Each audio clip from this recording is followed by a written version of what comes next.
Hello, Tower Records fans! My name is Whitney Moore. Happy Thursday, y'all. I am so excited because today I have Johnny Three Tears from the band Hollywood Undead. If you've been watching from the beginning, you know that I have kicked it with Hollywood Undead before, so I'm very, very excited to hear some updates because they released a new album this past December, New Empire Volume 2. It is great. I think that you love it if you love what they put out, and it comes to vinyl this Friday, and you can buy it through Tower Records. How exciting. So let me plug Tower one more time before I let Johnny Three Tears on. We carry over 500,000 vinyls, CDs, tapes, if that's how you prefer to ingest your music, as well as your official Tower Records merch. It's the only place you can get it. So check it out, get yourself a present. Valentine's Day is coming up. There's always an excuse to get yourself a present, y'all. Okay, let me see if Johnny's here.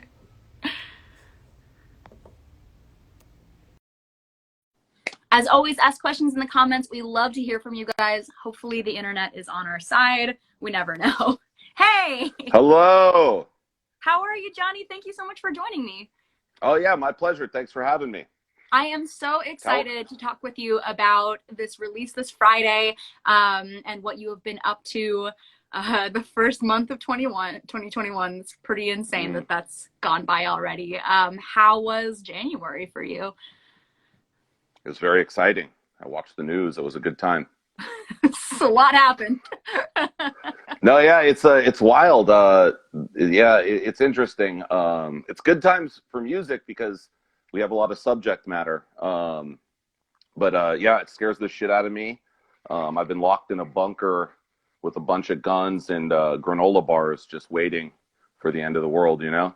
Hell yeah. Dude, I was actually just watching a YouTube video yesterday about really cool luxury bunkers you can get that they started making in the atomic age, and there's a lot of really cool ones. You can really fall down and get no, yeah, they have swimming pools and shit, so the rest of us are gonna get cooked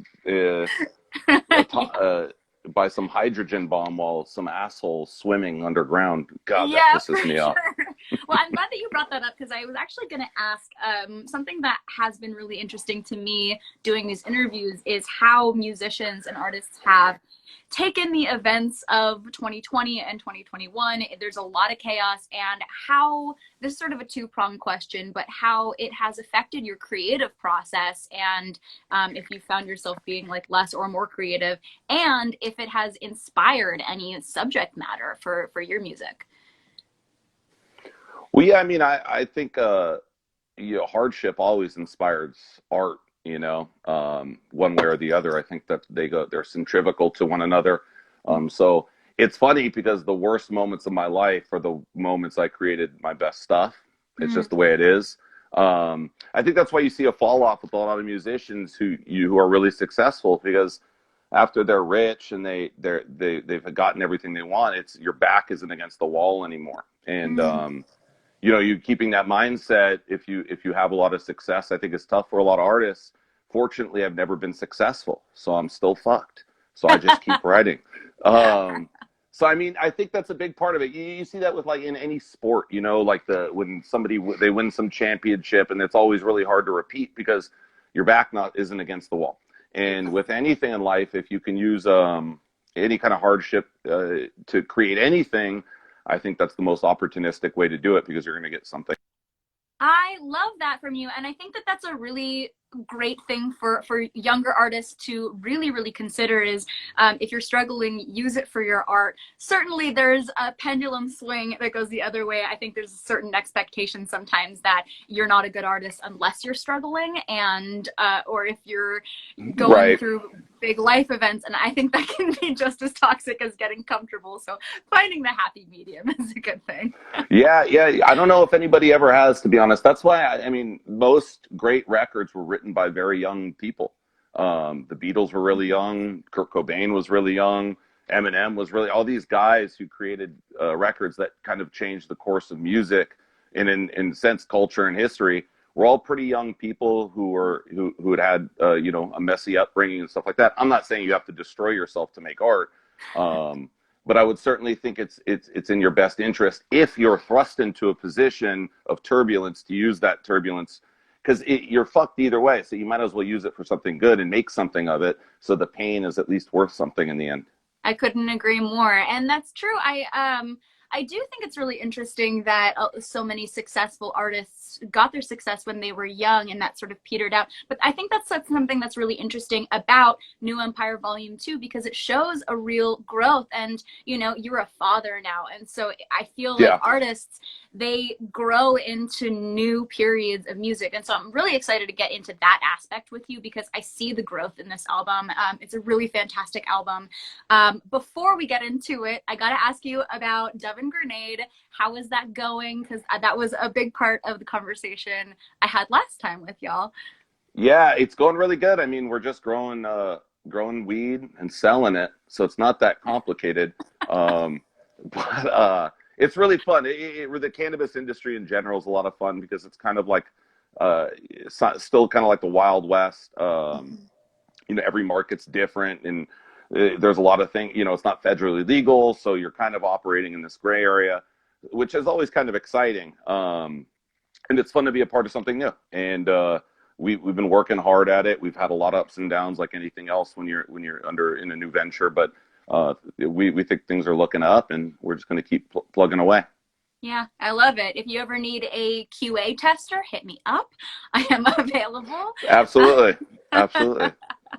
Well, before we get into the record release this Friday, which is super exciting. Again, love plug. You can get it at towerrecords.com. Yeah. Let's talk a little bit about this live stream house party that you guys did because I have been just so excited to see how artists are dealing with these crazy times where touring is not a thing. And of course, that is a huge income loss for artists. And I really believe that it's an opportunity to get really creative with live streaming. And I really think that the house party that you guys did is such a clear example of what you can do and how you can make it a cool experience. So tell me all about that, how it went and how that idea came about. Well, first, I mean, we were objectionary to doing the live stream. I didn't think it was like a good idea in my, you know, at the time. Because I was like, well, let's just wait till we play again. And then the yardstick kind of kept moving as to when that was going to take place. So once we realized we're not going to play any shows for quite a while. No one even at this point knows when that's going to be. So that's when we really actually said, okay, well, let's do a live stream, but let's come up with something that isn't just us on stage playing. Because then you're really only just lessening what would be a regular live performance. So we wanted to add some elements. And when we were young, the first shows we ever played were actually house parties. That was how we got started. So people would, I'll get you some free booze and you could play in my living room. And that really was the formation of our career. We would play for free in backyards and God knows the place in LA. So harken back to where the whole band came from and where it started. And that was kind of the house party idea, to bring it back to the roots, I guess, and add as much chaos as there was when we did that in real life. I thought that was kind of cool. And, you can get a fancy stage and do it as professionally as possible, but I kind of thought the opposite might be a lot more fun. So that was kind of the direction we took with the house party. I love it so much because I think so many artists, just like you said, have been really reticent to dip their toe into a live stream concert experience because so much of us are just really missing the visceral face-to-face aspect. And certainly if you are releasing a new album, there's so much value in seeing your audience face-to-face and just seeing how it affects people. But I really think, now this is the second year of COVID and I'm seeing all of these tour cancellations already. It's heartbreaking. And I really think that this is such an example to show people of like, it might not be the same experience as seeing your favorite band live, but it's still pretty fucking cool. Like you can do cool shit with it. So good on you. I was really stoked. I was stoked on the outcome because that was kind of the consensus was, I think a lot of bands are reticent, like you said, because of YouTube. You could watch any live performance. Now, granted, sonically, it's probably going to suck, but you have to bring something else to the table to bring some value to them. And that was why we really tried to tell the story with it. And we're going to do another one that shifts gears quite a bit that I'm really excited about. I'm even more excited about the second one, but Yeah, I think if you're a band and you're wondering, thinking about it, I mean, just do something that is true to the band, and if that's just playing in a backyard, do that. I'd rather see something authentic than something that just sonically is perfect. You know, Yeah. something that they bring to the table that may not just be the songs, but maybe a little piece of themselves with it, or something along that line. It's very clear that authenticity matters a lot to you guys, and you really honor your roots. I think in heavier music, the less produced the better, in my opinion, and the more raw the Absolutely. better, because it's an energy and it's a vibe, and it's so cool to hear that you guys want to stay true to that. Let's Oh, talk cool. about New Empire Volume 2. So excited for this record release. Oh, by the way, before we get into that, is there any announcements for this next live stream that you're going to do? Have you announced a date yet? No, no. I know it's going to be in the spring. I'm not exactly sure when. I should probably know, but I don't pay attention to shit. You know, it's probably Well, tomorrow you're for getting all I know. No, I'm lots just and kidding. lots of love in the chat. I'm sure everyone will have their eyes Okay. peeled on the Hollywood Undead Instagram for updates. Yeah, can you tell me about some of the features of this new record? I think it's so interesting that people have really embraced record collecting in the last decade, but especially right Yeah. now.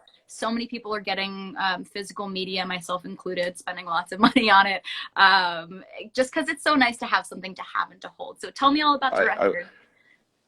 I agree 100%. I still buy physical copies of everything. And it honestly, it's actually really cool for us to have Tower Records do one.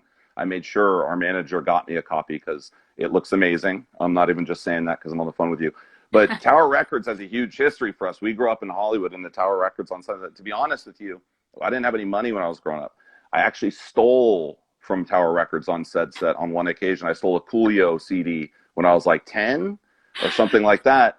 And I'm not a thief. I haven't stolen much, but you're one of the few victims of my thievery throughout. So I owe you. So don't send me any royalties for these things. I owe them to you for that Coolio Fantastic Voyage record. I'll just send you a But Venmo request.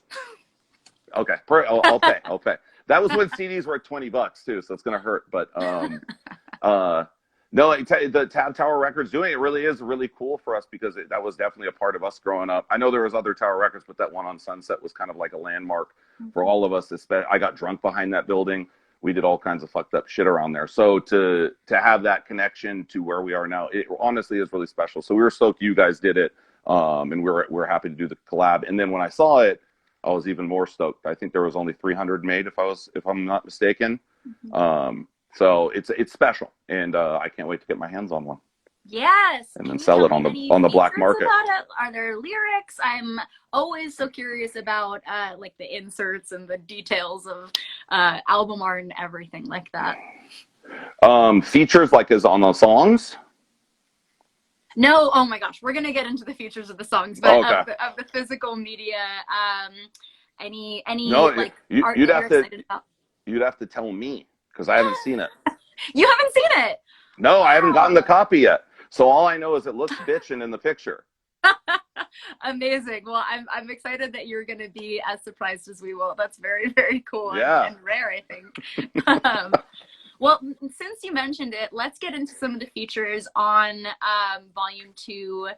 This album is so interesting to me. Let's start with Idol, because I have not, I think, ever seen a band do what you guys did, where you had 3 different versions with 3 different guests on Idol. Yeah. Of course, Tech Nine, who I loved when I grew up in the Bay Area. He's the man. Kid, Kurt 92, and each one is great and different. So can you talk a little bit about the decision to choose Idol for that? How you came to work with these fantastic guests, and why this decision? Because it's so fascinating to me. Well, that was actually one of the silver linings with the COVID situation. I mean, we were kind of thrust in this position. We were on tour, and we had already recorded the majority of Volume 2, but the release date got pushed. Obviously the record labels and everybody was out of commission, locked down, whatever. So we decided to use the opportunity wisely. And Tech Nine, I grew up on Tech Nine. A lot of the guys did. He's one of the top 5 in my opinion for sure. So we sent him some songs, and Idol stuck out to him, which I was very stoked on because I thought that was the one that he would crush on. So We started shooting, talking back and forth, got on the phone, and he really liked the vision for the song. He was in love with it. So I was like, well, let's do something. And next thing you know, we got in my inbox a song with Tech Nine. So that was kind of otherworldly. And then the highlight for me was we went to his compound, the Strange Music compound in Kansas City, and shot the video with him. And this guy's just got the whole thing, Strange Music. It's like massive. It's bigger than our record label. And they're like independent, so our record label's fucking up. No, I'm just kidding. They're great. But it was really unreal. He was the nicest guy in the world. I did the most white boy shit possible too. I introduced him to White Claw because we were drinking the White because we hadn't shot yet, and I didn't want to get too fucked up too early because I was like, well, we got a lot of work to do. So what's the biggest bitch drink I can get? Some nice White Claws. So he came in, he's like, yeah, I just had a, bourbon or whatever he had to loosen up. And I was like, well, we got some White Claw over there. He's like, what the fuck is that? And I said, oh, it's like a spritzy drink, And so by the end of it, he was like, man, this White Claw shit's pretty good. So I think I'm on some White Claw stock. I got Tech Nine on it. It's delicious. Yeah, dude, it's one of those things I kept hearing about it. I was like, what is this all about? And I was like, I can't argue against it. And a lot of those fads, a lot of them are lame, but White Claw's here to stay. And me and Tech Nine are going to be drinking them on the beach someday, bro. So no, that was probably the highlight for me, honestly, is getting him into the White Claw thing. And then, we shot that. And so we come back and then we started talking, a lot of our biggest markets and a lot of my favorite, especially Jay in the band, he loves European rappers. He listens to it all the time. And in the States, that's kind of an unknown. It's not like a lot of Americans are listening to German rap. But he loves it. He loves German rap and Russian rap and all these different. So he was showing me some of the stuff. And two of the people we had talked about were Ghost Kid, who's not a rapper, but he's just such a super talented dude. And we were like, what if we can get Ghost Kid on it and do something in Germany? And then let's keep going. Let's get Kurt 92 on a version for Russia. Honestly, I wanted to get the whole globe, but we didn't have enough time. So we were just stoked to get those two dudes and do something special like that, especially for our fans overseas. I thought it would be a cool opportunity to hear something from in their home language mixed with Hollywood Undead. I certainly enjoyed it, and it's pretty cool. Which, by the way, you are getting so much love in the comments from Hungary, Russia, Poland. There's so many people all over. Those are my people. I love Europe. They're just the music lovers in Europe put us to shame. I'm just going to be honest with you. Americans got to step it up, but they're wonderful people over there. So it was really cool to kind of do something. I don't know. I don't want to say I did it for them because that would be kind of bullshit. But I was happy to do something where our fans over there could listen to something mixed with one of their own country's artists. And it's something I look forward to doing again for sure.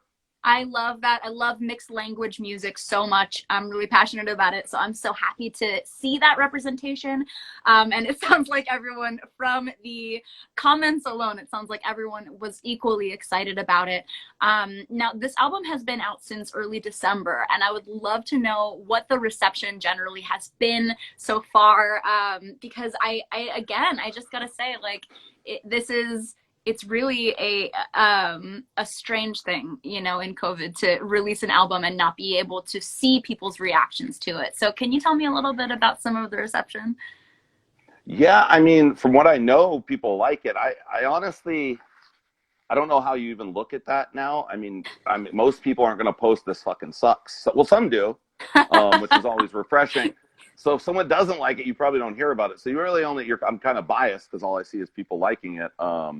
But from what I the biggest key for us as a band, and it always has been, is as long as we're 100%, it's kind of that left it all on the field cliche.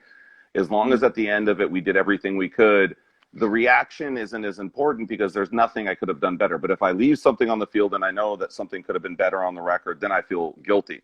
So all we can really do is put our all into it. And we always do that. We promise ourselves that, and we promise our fans that. And if you can take it or leave it after that. But like I said, I mean, most people seem to really dig it and to really like it, or that's me scanning over the ones that hate it because I don't want to see it, I don't know. Well, I did just check, and Idol has over 7 million streams on Spotify, so I think people are receptive to it. But half of those are me. I won't tell anyone if you No. No, we were stoked. I mean, everybody seemed to dig it. I love it when we push the envelope and kind of like Idol. We've never done anything really like Idol, and there's a few other songs. You know, Medicate's kind of almost like a pop punk track. So we like to push these boundaries of what people consider the band, and anytime that's welcomed is refreshing for us because we go, okay, we can continue because we really like to just kind of broaden the horizons every time we do music, so people hear something different, and so we enjoy changing it up. It's kind of boring writing the same thing over and over again. So when those changes are welcomed, it's very encouraging for us because it means that, you know, it's acceptable and like what we're doing, people will continue to ride with us. And don't get me wrong, we put stuff out that people are like, this is shit. And to be honest, usually I agree with them. So there's going to be some bad ones on the way when you experiment, but I think overall we do okay. I mean, I think that that's the only way to grow as an artist, and not everything is going to be a win, but that's how you ultimately grow. So I'm happy. I'm always happy when artists experiment. And I have a lot of questions about that specifically, but first let's finish talking a little bit about some of the guests on this album, because also you guys re-released a reimagined version of Heart of a Champion, which everybody loves, and it has Papa Roach and Einstein Kills. So it's such an interesting thing to me to even have a song that people love and then be like, you know what, we're gonna do it again, and this time with great guests and have it reimagined. So what is the story there? That was another thing with the COVID thing is I don't think there's been another time period where every band didn't have fuck all to do. So we were like, you know, we're bored. So we started collabing. We started writing songs with a buddy of ours named 0936, who I love. And then we were working with other producers, all this Zoom stuff. And then we had, you know, Jacoby and Spencer are good buddies of ours. So we just started reimagining things. And obviously Jacoby's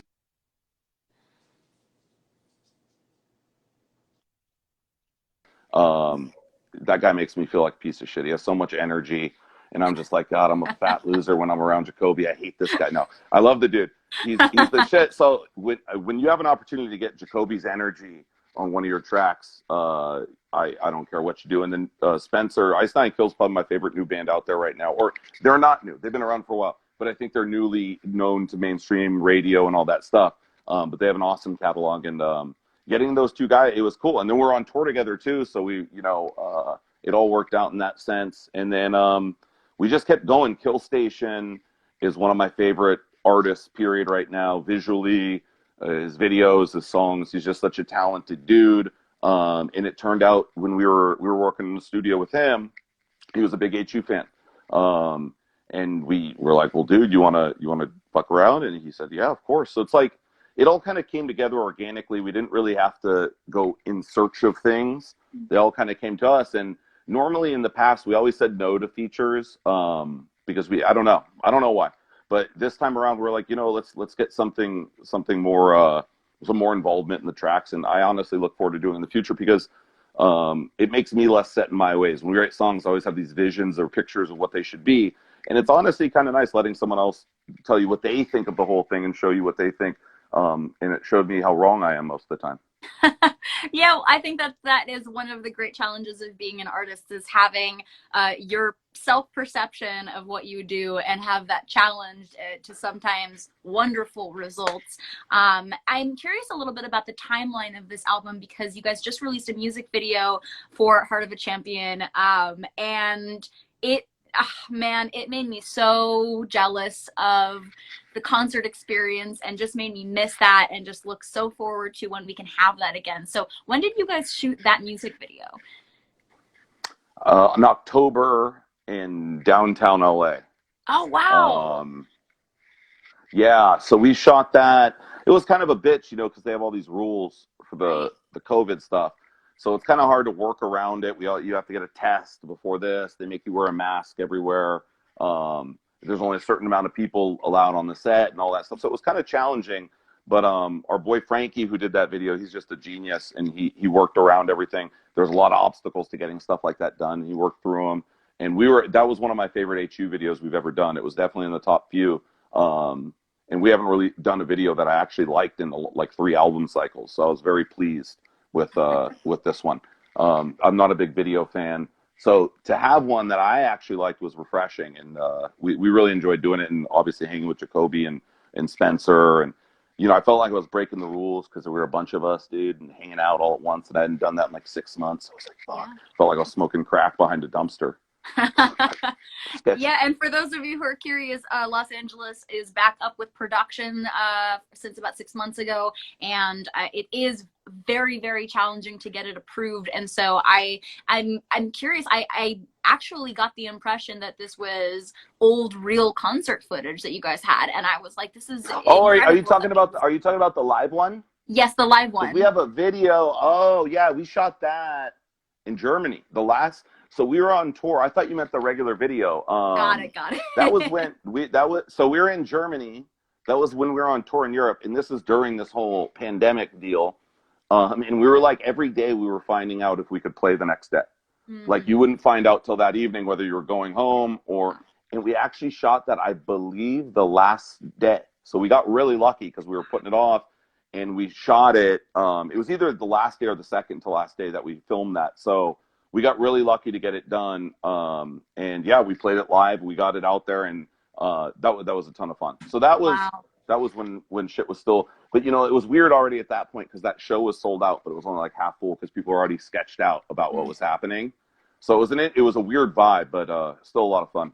Wow. Yeah, you got it done just in time. And it really does. I mean, I'm such a big fan of live music videos, and it really captures the energy. And so I watched it and I was like, oh, I miss it so much.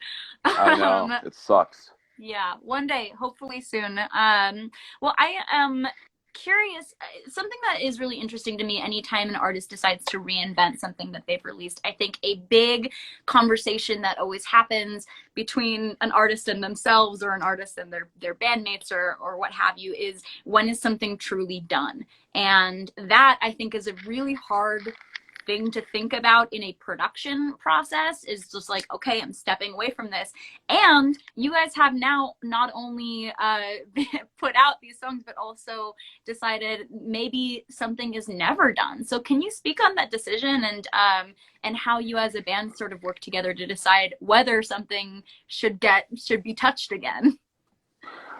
I mean, that's honestly where deadlines come in handy, because if you're left to your own devices, you can work on something endlessly. Really, you can change things incessantly. You got to be wary of procrastination with anything, because a lot of the times procrastination, you're thinking to yourself, I just want to make this perfect, but in reality you're just afraid of finishing it. So you have to know the difference between those two things, and also know that sometimes imperfections make things better. Everything doesn't have to be perfect. So I think if you're left to your own devices on a song or a record, you can work on it for years. I mean, I know that there's artists out there that have done that. So it's important for us to have structure, because we will kind of just go in loops, and you can make a song great, then make it worse, make it great. It's just always up and down. So you have to know the difference between fear and procrastination, and then also have someone tell you, hey, whether you like it or not, you're done on this date. So Yeah. Those two things, That is true. Having producers and having deadlines is certainly integral. I just am such a fan of even, looking at your art that you've already put out in a new light, and wanting to remix it, or, just breathe new life into it in any way. I think that is endlessly fascinating. And with that, I'm really curious because, like you mentioned, there's a lot of firsts on this album, a lot of different sounds that you guys experimented with. Having features is relatively new for you guys. And I am curious about what direction you would like to take next. That's kind of a mystery to me. I mean, we don't really plan too much. It's kind of that's what makes it fun and makes it exciting. We'll start with skeletons of songs. We already have some things in the works, but really 90% of that process just happens on the fly when we're in the studio. So that's always worked for us. I'm not saying that works for a lot of people are different. A lot of people like concepts behind records. And I've never been one for concepts for ourselves. So we really just, you soak in all the emotion that you've gone through, and the things that you've gone through in life since the last time you did this, and try and utilize it, and verbalize those experiences, and just run with it, and do it on the fly. Well said. That's Well, I what think works I best speak for from us. Yeah, it has worked for you guys. And I think I speak for everyone watching this interview that we are also excited to see what direction you take next. It is clear that you guys really draw from what you guys are going through this year. With our conversation from earlier, I want to wish you well, but you know, if what it's going to take to keep making great music is struggle, then I guess I wish you nothing but struggle. I know. I'm gonna have to do something bad to myself to re-inspire life. I'm too comfortable. I need to get shot or get a divorce or something. But no, those things are all. You know, the thing is, if you've had those experiences, you can always tap into them. It's just harder. You just have to have the courage to confront your own psychological tendencies, and most people write songs about what's going on outside because it's easier to observe than to introspect. And as long as you have the courage to know that you're not perfect and to wonder about those things and ask yourselves existential questions, the only way you'll probably find answers is if you turn them into music or to art. And that's why art is such a beautiful expression of the things we can't have and we can't say in a conversation because they'll think you're fucking crazy. Yes, I To always say, you know, an acting coach said art is take advantage of. So say again.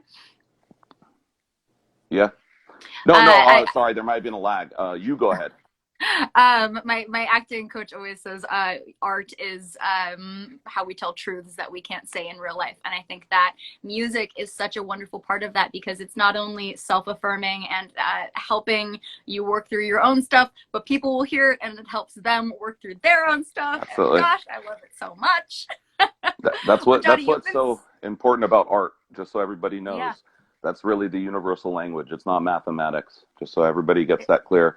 Oh shit, my wife just texted me a divorce question mark. I didn't know she was tuning in. No, babe. That's so sweet. No. Johnny, you've been such a delight to talk to. I've got one question for you before I let you go. Here at Tower Records, we have a saying that is no music, no life. You've already given a lot of answers that have a lot of insight to this, but I would love to know your take on this one last time. Well, I mean, there's a lot of people who identify with a lot of different things as far as what life is or the conception or whatever they think. A lot of people walk around thinking of themselves as whatever their title is at work, or they're a mom or they're a dad, but in truth these are all just labels. And I'm not saying they're not important. I'm not saying fulfilling those roles isn't important, but the truth is nothing in the material world is what you actually are, and that's what art is there for, is to express who you really are, not what your job is, not what your social status is, not what you drive. None of these things actually matter in the grand scheme of things. So I agree in the sense that no art, there is no art, there is no life. Without art, it's just a bunch of labels and banks and a bunch of shit that honestly none of us are getting buried with. And it would do everybody some good to look in there and find out who they really are as much as they possibly can. Yeah, absolutely well said. Thank you, Johnny, for sharing your time with us. We're all so excited to see what this album looks like, and I'm happy that you share this surprise with us. So stay safe. I can't wait to see what you guys do next, and thanks for spending some time with us today. Oh, my pleasure, and thanks for everybody for watching. I always appreciate you guys, and I appreciate you. All right, bye. Bye-bye. What an awesome dude. You guys, thank you so much for joining us today for Tower Records Live. Don't go anywhere. Go to towerrecords.com. Pick up that new Hollywood Undead album, Volume 2. Newish. You can stream it on Spotify right now if you want that. But physical media is important, so go buy some shit. 500,000 titles, CDs, tapes, however you ingest music. It's also your only place where you can get Tower Records merch, the official place that Johnny Three Tears stole a CD from. So that is so funny, you guys. Thank you again for joining. I hope you all stay safe, and I'll see you later. Bye-bye.